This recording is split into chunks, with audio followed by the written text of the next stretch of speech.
Welcome to the 5th video in our Guardian Healthcare Education series. My name is Mary Perrineau. I am a registered nurse working in palliative and hospice care. Thank you for watching our videos. We hope they provide you with information that eases your role in healthcare decision making. In this video, we will be discussing artificial nutrition and hydration, the benefits and burdens of this medical intervention, and some of the ethical and legal issues surrounding using or not using this intervention. In video 4, we discussed life-sustaining treatments in general. Life-sustaining treatments were defined as any treatment that serves to prolong life without reversing the underlying medical condition, meaning it will not cure whatever caused the organ or system to stop working. Artificial nutrition and hydration is also known as medically assisted nutrition and hydration. You may also hear it referred to as tube feeding. When a person is not able to take in food and water by mouth, a tube is used to deliver nutrition to the person. Types of artificial nutrition and hydration include peripheral intravenous feeding.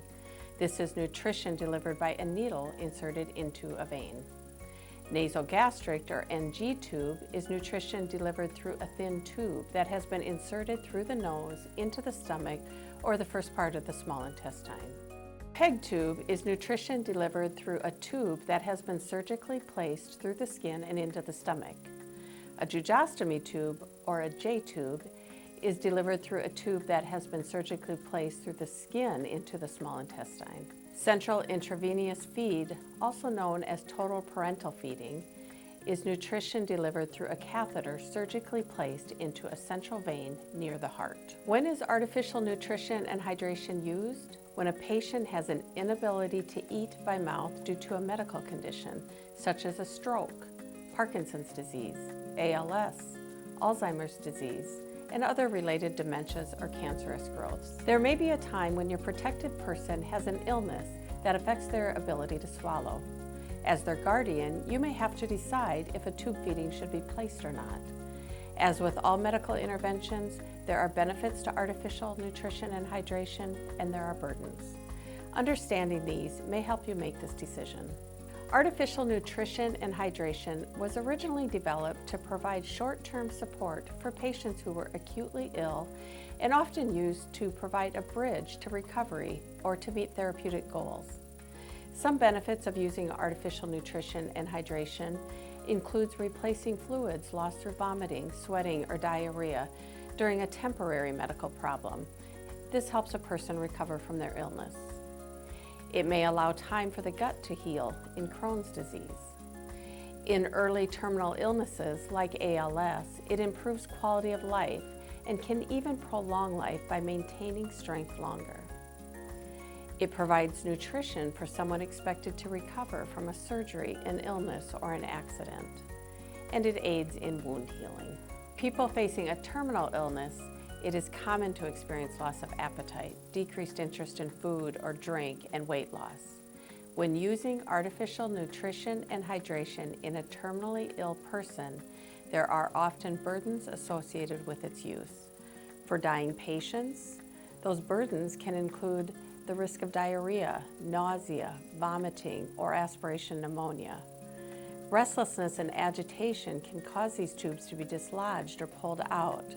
The risk of infection or bleeding at the insertion site is a risk. Too much fluid caused by the inability to process, metabolize, or eliminate the fluid or nutrition can lead to swelling or breathing problems. Sometimes artificial nutrition and hydration is started because there are more benefits than burdens. But as the disease or illness progresses, the burdens may start to outweigh the benefits of this intervention. It is important to maintain communication with your protected person's medical team and address these changes as they arise. Such changes may require the guardian to determine if the intervention should be discontinued. Making decisions to discontinue can cause emotional conflict, and rightly so. These are weighty and important decisions, often filled with ethical and legal issues. But you are not alone in these decisions. We will talk now about 3 places to look for guidance. First, current medical information is absolutely necessary to make these decisions. Again, be sure to maintain communication with your protected person's medical team. They are there to help guide you through this process. Second, there are ethical guidelines that can help a guardian make these decisions. Often, these guidelines are found in religious directives, such as ethical and religious directives for Catholic healthcare services, or ERDs. In the ERDs, based on the fundamental human dignity of all people, food and water, including artificial nutrition and hydration, is obligatory. However, according to these directives, this obligation ceases and measures become morally optional when they cannot reasonably be expected to prolong the patient's life, or they become excessively burdensome for the patient or cause significant physical discomfort. This is why it is important to discuss the specific benefits and burdens for your protected person with their medical team. Third, in South Dakota, there are a few laws that provide guidance to health professionals and guardians in this area. One such law gives guidance to a healthcare agent under a medical power of attorney. Part of that guidance may be useful to you as the guardian. It says within that guidance, there is, in general, a moral obligation to provide someone with food and water. We associate that with comfort. If artificial nutrition and hydration is necessary for comfort, then it should not be removed. However, if it is not needed for comfort or the relief of pain and the attending physician reasonably believes that the person's death is imminent, it could reasonably be withheld. It could also be reasonably withheld if it cannot be absorbed into the system by your protected person, or the burden of providing artificial nutrition or hydration outweighs its benefit.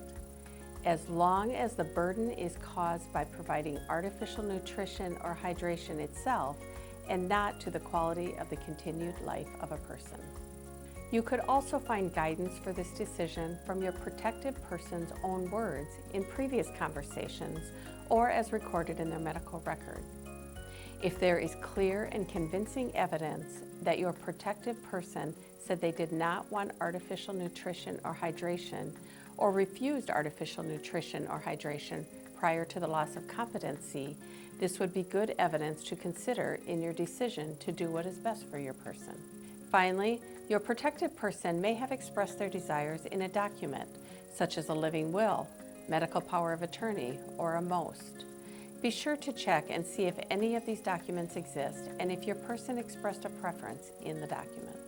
In summary, the tools to help guide you in decisions related to artificial nutrition and hydration related to your specific protected person include the medical team, ethical guidelines like the protected person's stated values or beliefs, legal guidelines otherwise known as advanced directives like a living will, medical power of attorney, or a most.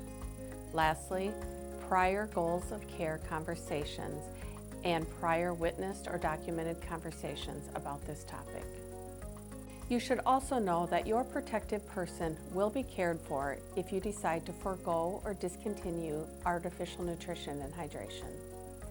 Care directed for the comfort of your protected person will always be provided.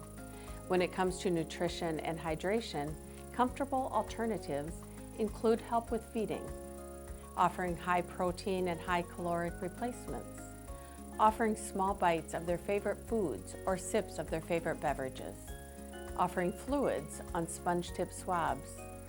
Lastly, keeping lips and mouth moist with sponges or washcloths. Knowing this information can help you make artificial nutrition and hydration decisions that are ethically and morally sound and support the values and goals of your protected person. Thank you for watching.